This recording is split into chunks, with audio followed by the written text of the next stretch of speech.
This will be my first time actually trying to remove scratches from glass using a buffing wheel and cerium oxide, primarily to get the scratches out. Second, to see if we can get this mineral buildup off, as well as later in the video, I'll take some things like vinegar, barkeeper's friend, as well as muriatic acid, and try to treat, in a sort of scientific way, a panel of glass, tape them off, and compare how they each do.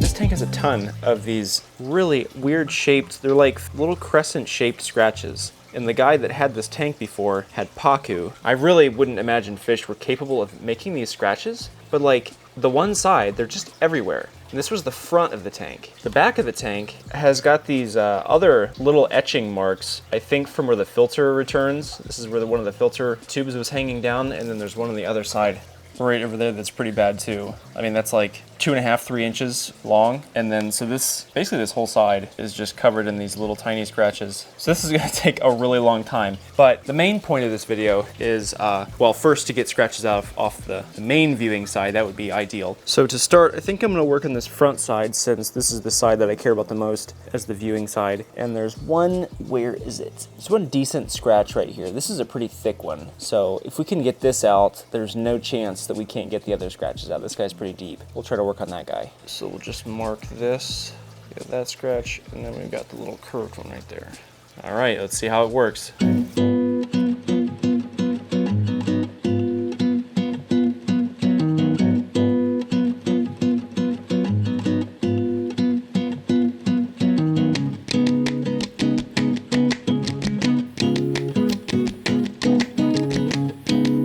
Well, it's still there. More.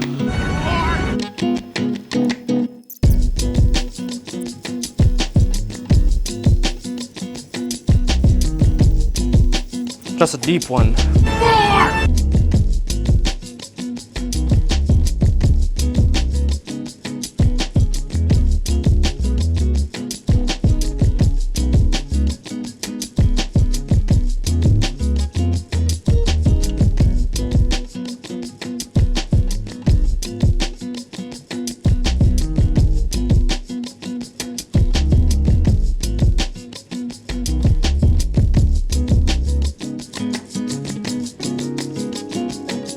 So I've been at this quite a while, and as you can see, there's really no way to do this without being kind of messy. It's definitely harder on a big tank where you wouldn't be able to, you know, lay it flat and work on a side so the cerium oxide doesn't just completely drip down the side like it does. So what I've really been trying to focus on is just this front side that's facing the center of the room, and that's going to be the main viewing side.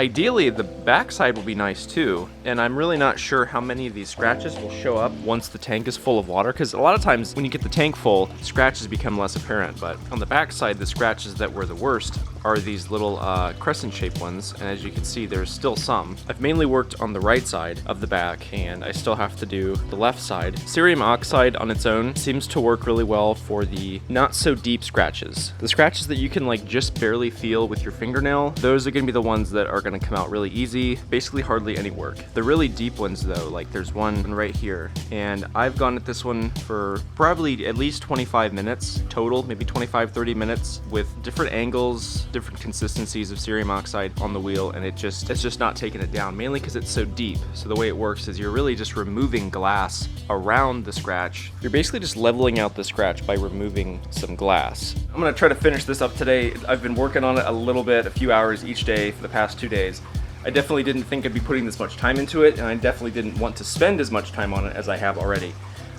But this was sort of just a process to see for myself, as well as to make a video to tell you guys how easy it is to remove scratches with just cerium oxide. Overall, I do think it's been effective. I think it's just, if you had a smaller tank, it really wouldn't take much time on a smaller tank. But a 6-foot tank that's about 2 feet tall, it just takes, you know, there's a lot. If you didn't have very many scratches, you could obviously go at a scratch for 30 minutes and be completely fine, be done after that. But with this number of scratches that are on this tank and the size of this tank, it's gonna take a lot longer than something you might be dealing with on a smaller tank. I really wanna get this tank looking as good as it can be reasonably and then get it set up, because I'm really excited to set this tank up with what I've got planned for it. So I don't wanna spend weeks and months just trying to get this tank looking perfect, because it's a used tank after all. And at the end of the day, all the tanks that I've ever bought new still look nice.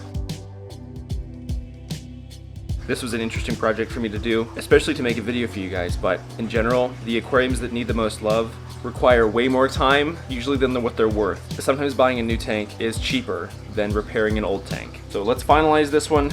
We're gonna get as many scratches out as I can today, and then we're gonna work on the hard water, the mineral buildup. We're gonna do that test. Then we're gonna come back and clean it up, touch up the silicone seams along the bottom, but then that should be pretty much it. After the tank itself is finished, we're gonna paint the stand, get it in place, shim it, because I think it's not quite level. In the next video, we'll be ready to start scaping this thing.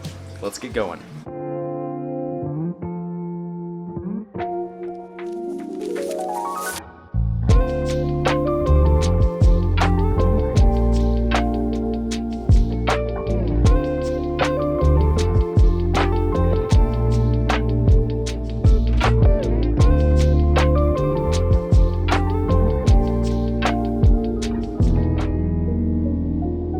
It is now the next day.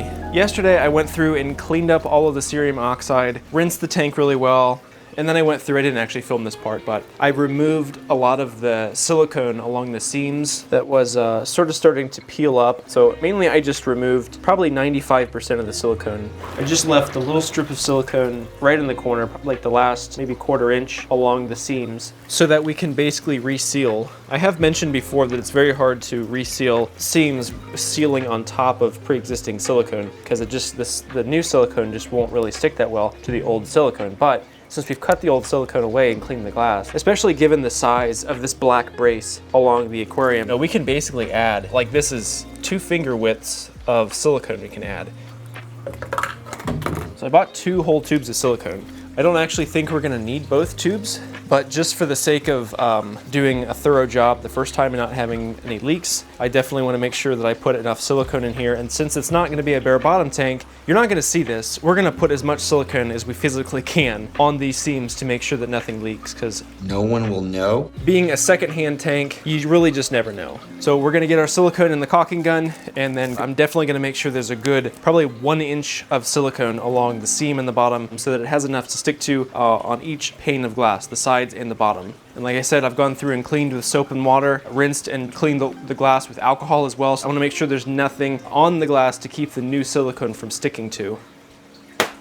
This is number 1, silicone clear. From what I read, there's silicone 1 and silicone 2. The only real difference, it seems like silicone 2 has some additives that keep it from getting mold. This one says it's 7-year mold free. The other one, I think number 2 was like 10-year. But this one says compliance for incidental food contact under FDA, CR, whatever, rubber articles intended for repeated use. So it's apparently safe to come into contact with food. And so there should be nothing in here but silicone. And if there is nothing in here but silicone, this should be the same thing as aquarium silicone.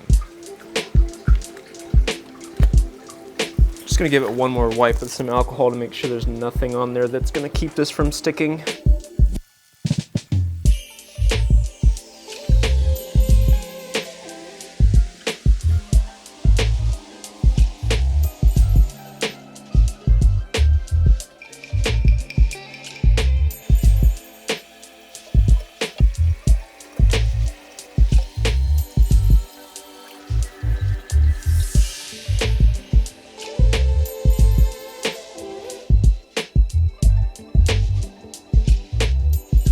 That was so perfect where this ran out. That was right where I started. That's crazy.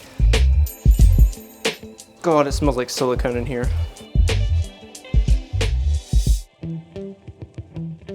So I actually had a little bit of actually aquarium silicone. So I'm gonna just add this to the top. If this is even still good, I don't know how old this is. Wow. Let me cut it open. I could not get the silicone to come out the front, so I had to cut the back. There it is.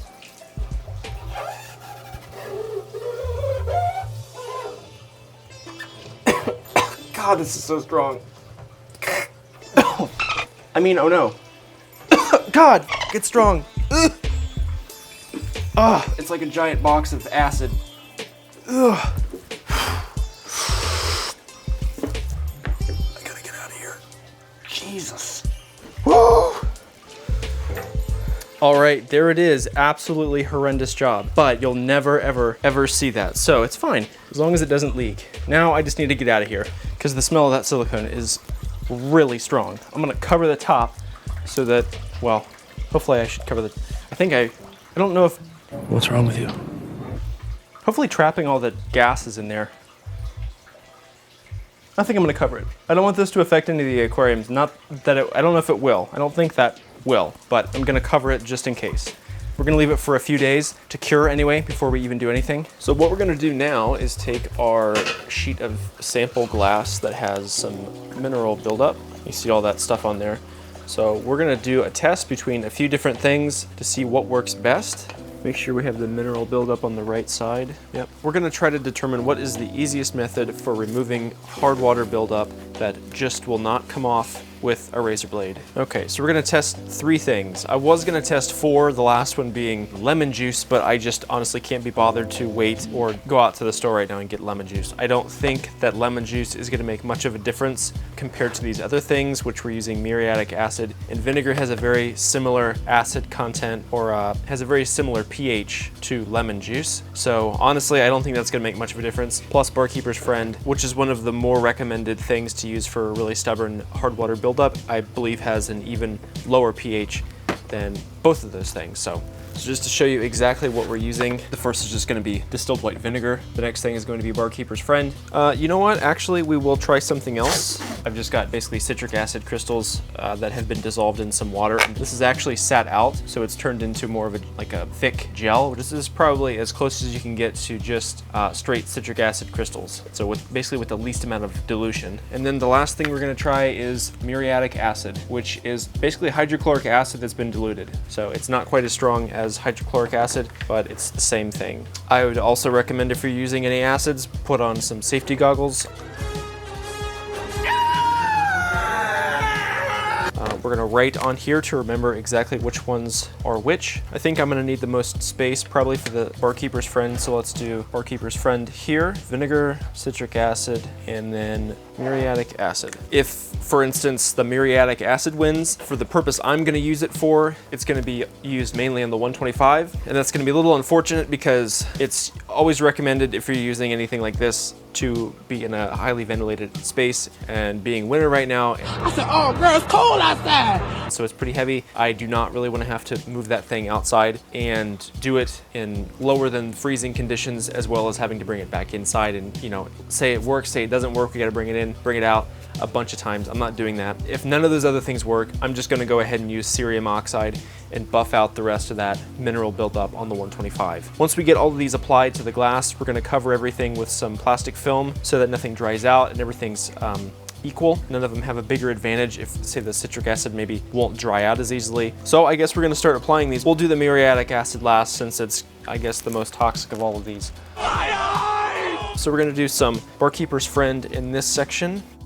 I'm just going to add a little distilled water. I'm not testing the abrasiveness of this yet. Say none of these work. The last thing may be that Barkeeper's Friend is abrasive, and that may help actually remove the buildup, which is kind of what I'm thinking will be the case. So that's done. Then we have vinegar. I'm going to apply a little vinegar. I'm just going to coat everything edge to edge up against the tape. Okay, we'll move on to the citric acid. And the last one we're going to do is muriatic acid. I'm just going to apply this one to some paper towel.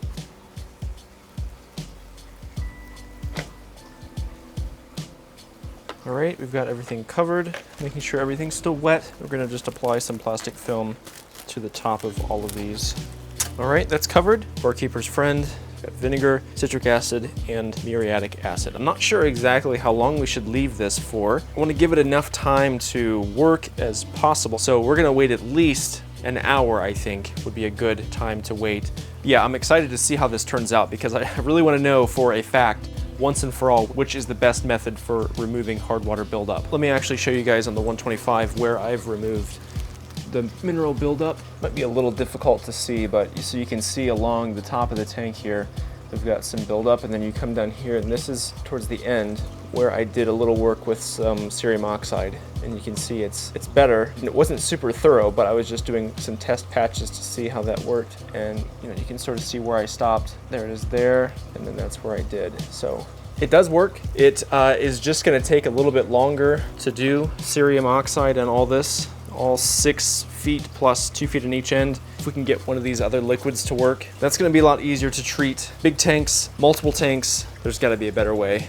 Much later. So it's been about 4 hours, and I'd say 4 hours should be long enough to tell if any of these are working. If you have to leave these acids on for more than 4 hours, I'd say it requires some sort of buffing. So maybe we're looking at a combination of needing to use an acid with Barkeeper's Friend being more abrasive. That might actually help to work off some of the hard water buildup. This test right here was really just to see if any of the acids would eat through any of the mineral buildup. So hopefully one of them did something like that. I'm just gonna take a wet paper towel and wipe this off.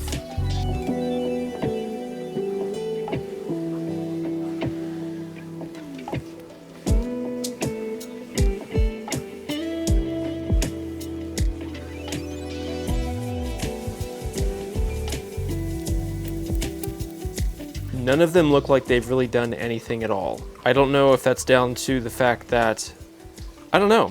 To be honest, I thought one of these sitting on here so long would have done something. Now, it could be that what's on here is just so severely attached that it's not actually still here as much as it is just laying on top. So we could go through and section off 1/2 of this again and try to use some manual removal, say Barkeeper's Friend, and see if that will make any difference at all using something abrasive. Hopefully we'll see a difference, at least a little bit. This has been pretty disappointing so far.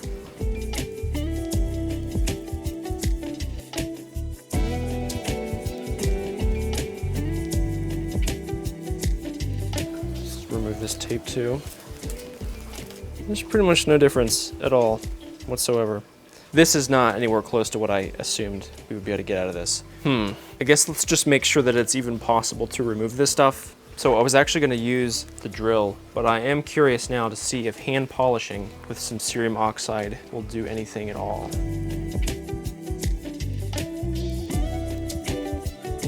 You might be able to see it from there, but the answer to that question is no. At this point, I just want to see this gone. Like, what the heck?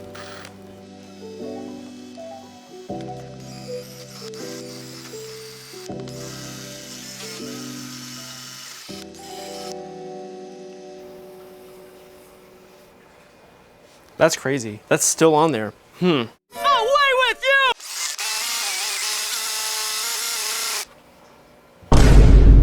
This is a little disappointing, but I think what we're seeing here, even though this looks like mineral buildup, people mentioned like etching, and so etching with glass is, you know, minerals are removed from the actual glass itself, which leaves like a pitted look. It's like a filmy look. And I just thought, no way, this is not just on the surface. But in this section is where I polished with the cerium oxide. And this is gonna be very hard to see. You probably cannot see this, but you can see like the shapes are still there, but they're clear now. That gives me the indication that this glass has had minerals removed. Something has been removed to leave this film. So what you're seeing is just an unpolished piece of glass. This is basically just an unpolished section of glass now. And so when you polish it, it reveals the textures that are now on the glass, just like what you see right now, but instead they're smooth. So eventually we could remove all of this, but it's not going to really do that much when in reality, you know, you see how terrible that looks right now. If you wet both sides of this piece of glass, you really can't see it, especially when it's underwater. I don't think we're gonna notice this. And because this is going to take an extremely long amount of time to worry about this, I'm not gonna do that. I wanted to have some advice for you guys on how to, you know, remove this buildup, but it seems like there's 2 different kinds of buildup. If you're trying to remove it with water and a razor blade and it comes off, that's surface level. If you can't remove it with water and a razor blade, some vinegar to help loosen it, maybe some Barkeeper's Friend, then what you're dealing with is actually etched glass, and the only way to deal with that is to polish it, and that takes a very long time with cerium oxide. So with that being done, I'm gonna now work on painting the stand. All I'm gonna use is gloss black Rust-Oleum paint. Should I want to dress this up a little bit in the future, we'll add some decorative panels to the front, maybe the sides, and maybe some doors for the back. A fresh coat of black paint, gloss, so it's easy to clean. We'll make this look a lot better. So let's get this thing painted.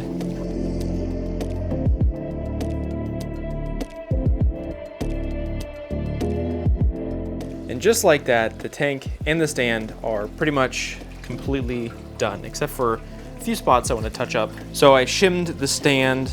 It's all level now. The last thing I want to do, I'm not going to do on camera, but I'm going to lay some of this foam around the trim on the bottom. I'm going to lay probably 2 layers of this just to smooth out if there's any high spots, since we are just using 2x4s. The foam that you put down under tanks really works a lot better for tanks that sit flat along the bottom with no trim, because they have the whole weight distributed across a piece, versus a tank with this trim like maybe an inch around the whole thing. So it's going to compress the foam a little bit, but I'm going to do 2 layers of this. That's probably going to do at least a little bit, I would hope, just to sort of soften any high spots from the 2x4s. I mentioned in my previous video sort of the inspiration that I'm trying to give this tank. The main thing that I'm working with is white sand, Sirius stone, and probably a sparse amount of plants, epiphytes, anubias, maybe some boosts, some other plants that are going to be hardy enough to keep with cichlids. One thing that I'm going to do that I think a lot of people don't do is put a sump on a cichlid tank.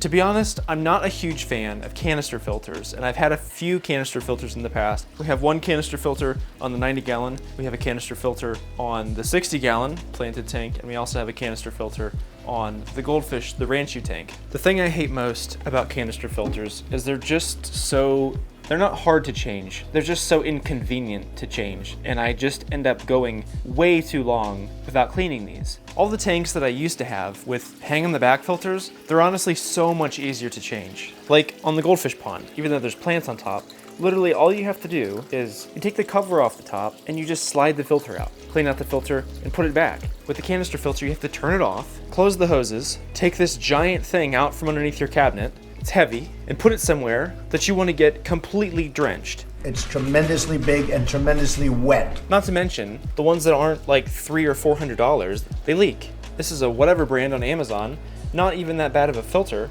I've noticed a little bit of water at the bottom of this tub. The tub came from the previous owner of this canister filter, and I was like, I wonder why they have a tub under it. Come on, y'all. Why acting suspicious? So I kept the tub under it, and now I know. This has been set up for maybe a couple months. We've got 3 inches of water in here. That could be a little bit because the filter's a little clogged and might need clean, so the head pressure's a little high. So it's coming out the gaskets instead of coming out the return pipe, but still, that's unacceptable. Not to mention really annoying. So I'm thinking about doing a sump on this tank. Could be any size, really. Could be 20 gallons, 30, 40, whatever I can fit under here. Maybe a glass tank, maybe an acrylic tank, I'm not really sure. DIY or whatever. But I'm thinking of getting an overflow box like the one on my 125, which is honestly not my favorite thing. It's kind of a pain to keep cleaned and maintained, and especially with all the stuff that accumulates in a saltwater tank, the coralline algae and the vermitid snails and stuff clogging up the lines that you need to keep the thing primed. But on a freshwater tank, it's not going to be that much more work, and I don't really want to drill this tank because it's probably going to be a bunch of different things in the future, and I think we could just hang the overflow box on this side. Plus, the benefit of having a sump is that you don't have to have anything in the tank. All the things that you don't want to see in an aquarium, like the heater, the filter is the sump itself, the thermometers, any other piece of equipment that's in your tank can go in the sump. So basically all we're gonna need in here is just a little box at this end, but I'm hoping I can make enough flow with just a really strong 1 or 2 power heads on this side and create some flow that comes around.